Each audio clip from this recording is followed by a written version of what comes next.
wannan haka yake mai nasibi ba ni kiɗa.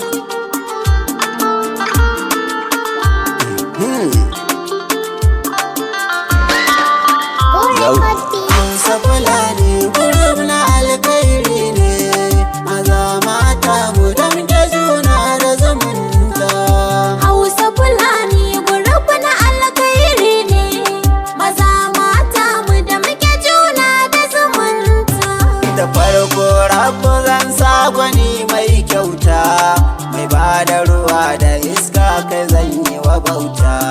Ka bani dubin basira in rera waƙata, ga Hausa Fulani dan nuna so da zumunta. Hausa Fulani gurum na alkhairi ne, maza mata mu damke juna da zumunta.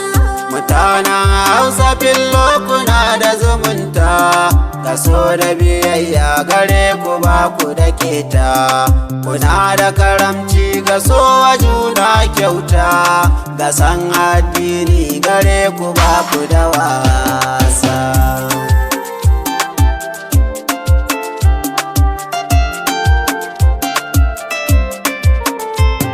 Mazansu da matansu ga ladab da biyayya, suna da tunatar da 'yan uwa ba kyauya.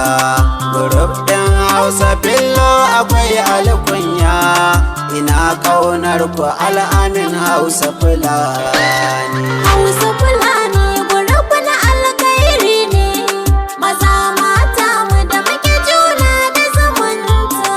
Idan na tuna da ku ba na jin wata kyauya, na kan yi zumuɗi na kan kira ku masoya.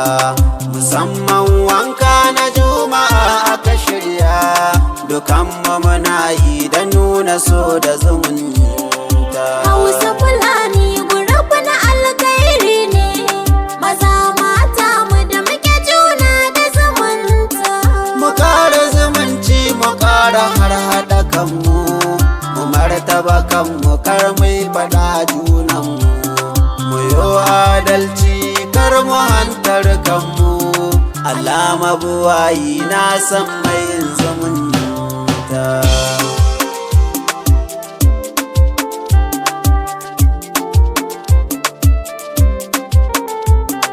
Allah ka tsare mu, Allah ka ƙara tsare mu, ka ƙara tsare mu inda mun kasance kanmu.